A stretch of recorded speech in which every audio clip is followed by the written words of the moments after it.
What's going on, everybody? I'm sitting here with Jack. Tanner Hudson.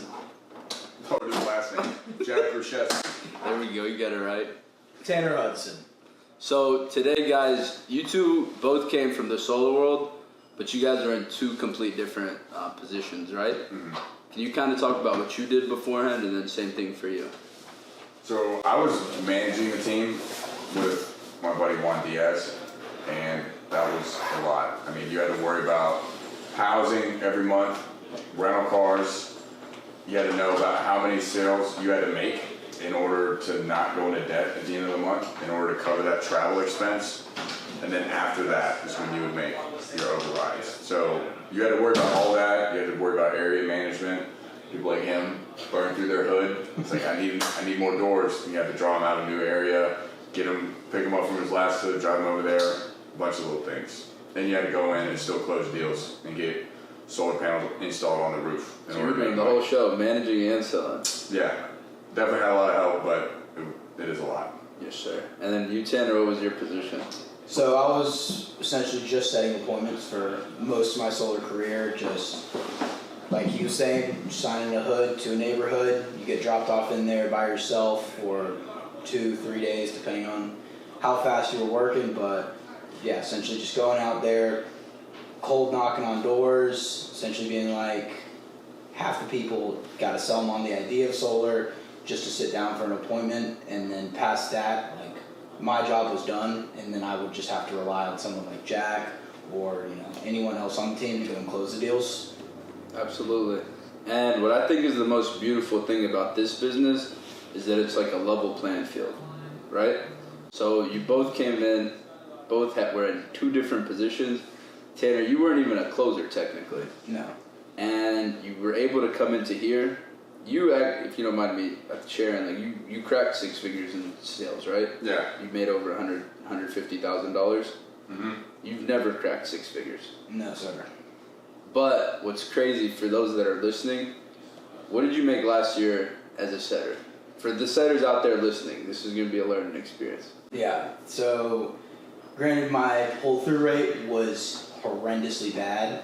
I probably had about a 25-30% pull-through rate, made between $20,000-$30,000. Got you. And you've been with us for 2 months now? Yeah, just about 2. And what have you been able to sell, and what have you been able to deposit? So coming up on 2 months, gross, been able to sell just south of $30,000. And after this week, once I get the deposits, I'll probably net somewhere around 20. Damn, dude. That gave me damn near goosebumps talking about, bro. For real.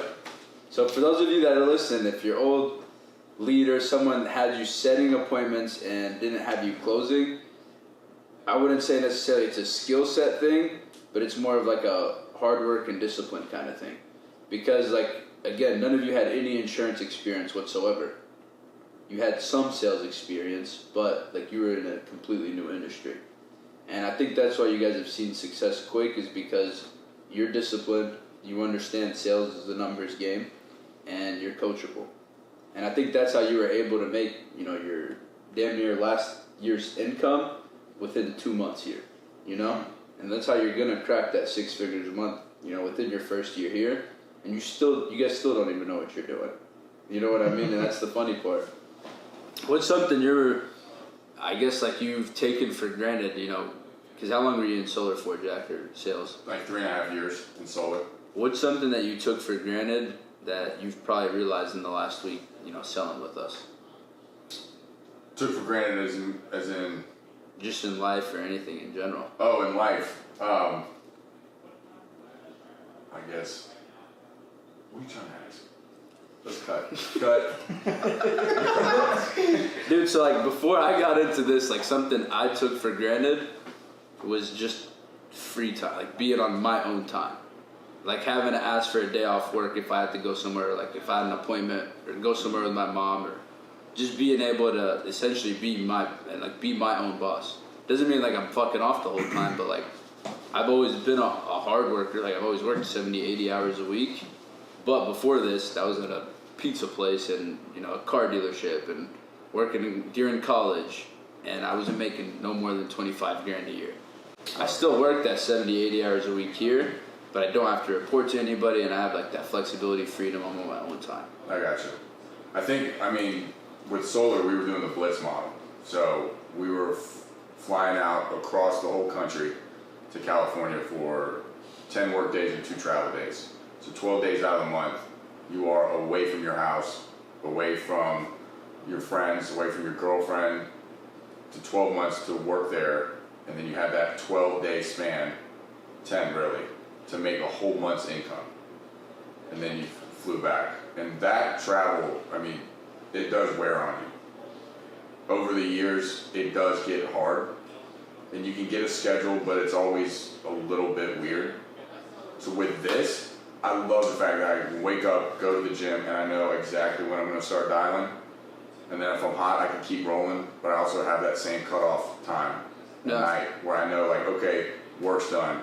Now I can do personal things. I can make dinner, get ready, go to bed, get ready for the next day. I have that set schedule week in, week out. I mean, being in the same place in your house for a whole month at a time was something that I never did for 3.5 years. It was a wild concept to me. So now it's just like hanging out, like, oh, I gotta go grocery shopping again. What about you, Tanner? What's something that's opened your eyes?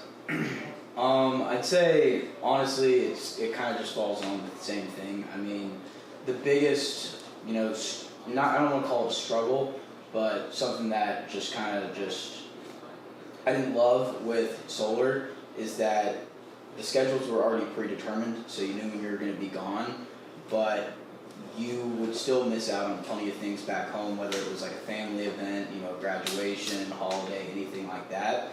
You're on the complete opposite side of the country. Like, you can't just, make it over there in a dime, like if there's an emergency, something like that. Just really being able to be set wherever you want, being able to work wherever you want. I think that's honestly the biggest plus of this job by far. Facts. I think it also helps, like, build on that momentum. If you have a great day, and you can go into a great week, and you know that you're not going to be traveling, you're not going to be going here or there, you're going right to your desk that's in your house, you can keep that productivity cut rolling the whole month. I really like that. That's a huge benefit. Yeah. No, that's big facts. Another thing I want to say, Mo told me that probably like 5 times, dude. I know your mom's proud of you, bro. She's like, whatever you got. I had to say it, bro. She's proud of you, bro. Because I hear it from Mo once a week. He's like, whatever you guys do with Tanner, man, just keep doing it. His son is making money. His mom's happy. Like, if I ever need anything, she's got me.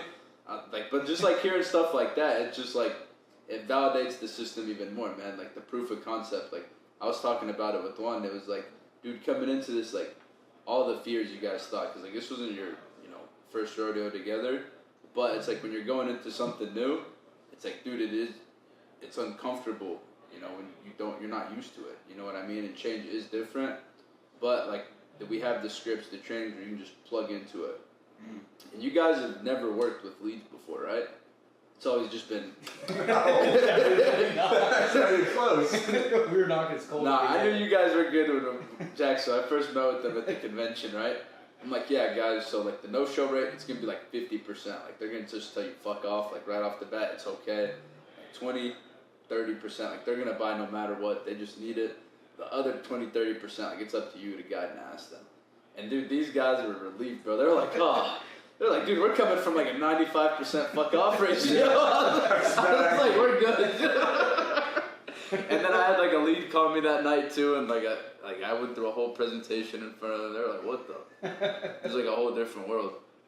And, like, dude, now that, I'm in a position and, like, what we've came up with the blueprint is, like, dude, when I first started, I just had $1,500 to my name and I put, like, $800 on a credit card and was, like, hoping it worked. Thankfully, it did. Like, I did make some sales that week. I made some money. And I saw, like, $8,000 some that first month, like, working part-time. And now that we've gotten out of the field, we stopped using third-party vendors and we just in-house all our leads. It cut our lead costs in a fourth. So all these guys are making profit, buying $10, $15, $25 leads. But now that we've got it dialed in for our guys, like, you'll see agencies out there that sell leads to their guys. And, like, they mark them up, like, have websites and, like, they're lead vendors. They're not agency owners. You know what I mean? And they're truly trying to do that. And for us, you guys haven't even spent a single dollar on leads. No. It's pretty awesome. Not complaining about that. And it's a system that works, and it's crazy. It's like I did this to prove a point. It's like I'm giving you guys some fresh leads, and I'm giving you guys old leads. Like leads that have been, like, gave bank objections, leads that were called fried, cooked, whatever, that someone else couldn't close. And you guys have been able to close those deals. Because, like, they don't expire. That person did have some type of interest in that product or service. Well, if it wasn't today, whether it was a year ago or a month ago, 2 months ago, they still send in that request. Like, there's still some type of need there. And it's up to us to just find them, put that number in our favor, and control it. So how's it been working with leads, Jack? How's it feel like call someone that actually, like, has some type of interest? Yeah, it's fantastic. You're like, you remember this filling this out? Like, yeah. I'm like, whoa, all right, that's pretty cool. We're not gonna roll it out. Okay, we get that taken care of for you. What about you, Tanner? How's it been working with leads, man? Yeah,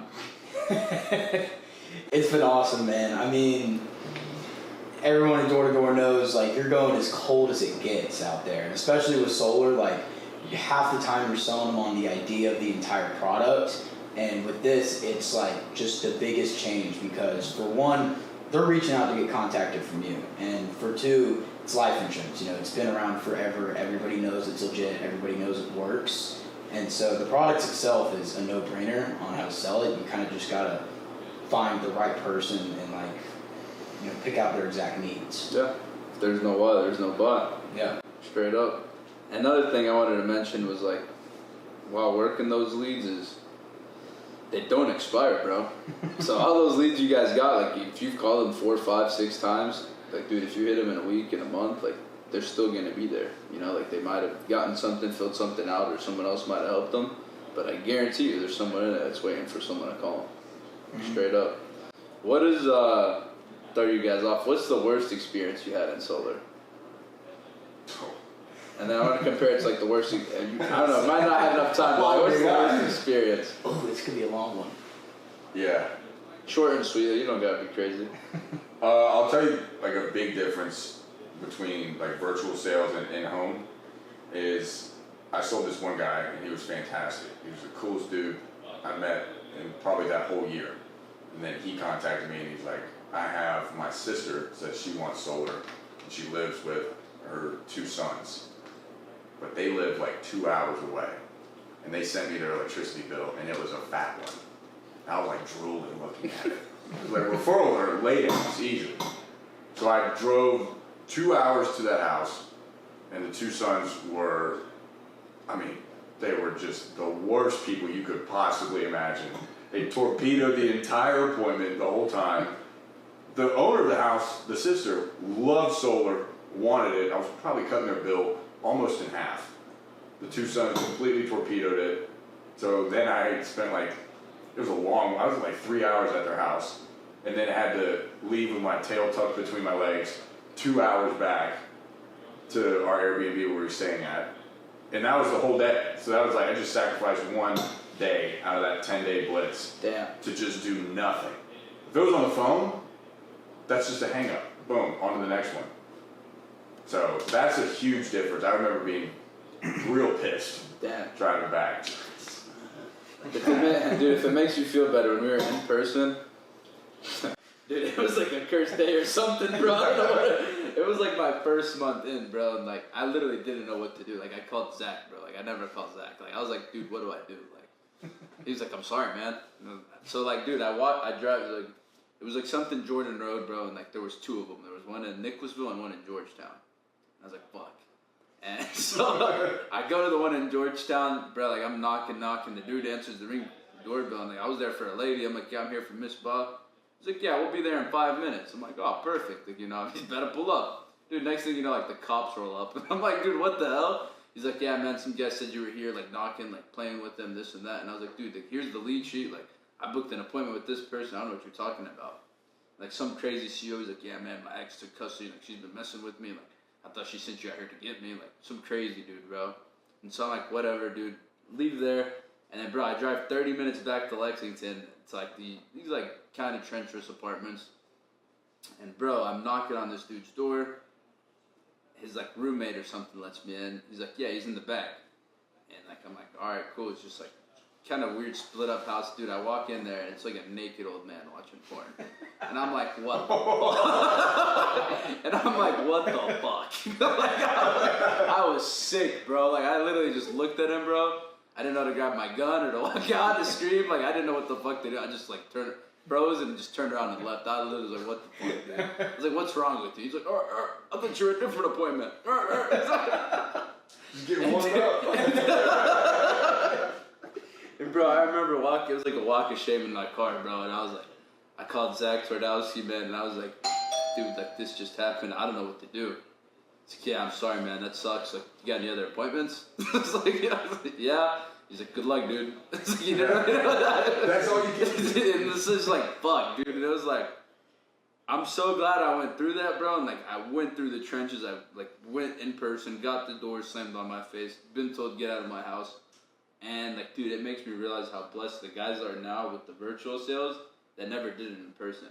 Because like you were saying, bro, imagine driving 30 minutes to a house that they booked an appointment with you over the phone. Like, I'm going to be there, 1 or 2 o'clock, my beneficiary is this. You get there and they're not there, bro. You know what I mean? It's hard, bro. And like, it wasn't as efficient in person. And once we switched virtual, it was like a night and day difference. But yeah, man, that was like one of the stories like I'll never forget. Like, walking in and seeing that naked old man getting the cops called on me. And then there was one old lady that she tried to rape me one time. What? Is she a big lady? Did she have some weight behind her? Oh yeah, it was something, bro. It's fair bad. I told her I was gay. I was like, I'm gay. It's a good The only time you'll ever hear me saying that. It's a hell of an out. She'll probably believe you with those polos you wear. Oh, dude, come on, Jack. Where's your golf ones? I'm kidding. Do you cleaners Oh shoot, they're here. Yeah. right now or later? Tell them later. We'll be right back. Okay, if we do later. Sorry, Take a the quick cleaners cut. came. That would be awesome. There you go. There you go. Nah, fire. Alright, cool. No, we just got interrupted by the cleaners there. No, seriously, after going through that, I was like, dude, like, there's nothing that'll force me out this business. Straight up, bro. And then when we switched to virtual, like, what solidified the virtual sales for me, there's a guy in Richmond, Kentucky. Good 35-minute drive. I'm like, look, man, I'm in Lexington. We're all virtual. Like, we don't do it in person no more. He's like, well, buddy, I'm not doing it unless you come here. And I'm like, unless you're for sure coming, like, I tied him down the whole 9 yards. You know how to do it. Solid, bro. Call him up before I go there. He's like, yeah, I'm here. Dude, I pull up and he no-shows me. And that was like, dude, this is ghetto. And that was like May of 2023, I think. And I was like, that was the day like we switched virtual. It was like, we're locking it in, we're figuring it out. And once you realize there was the same presentation, the same spill, you're just able to reach probably 2 times the amount of people per day. It was like that. It just took off for us. Nice Yeah, finger no. switch. Hell yeah. Phenomenal. But no, what do you guys have to say to for your case, like, what do you have to say to the agency managers out there, like the setters out there that aren't making the money they want to make, or, they're just not satisfied. They hate having to travel, being away from their family.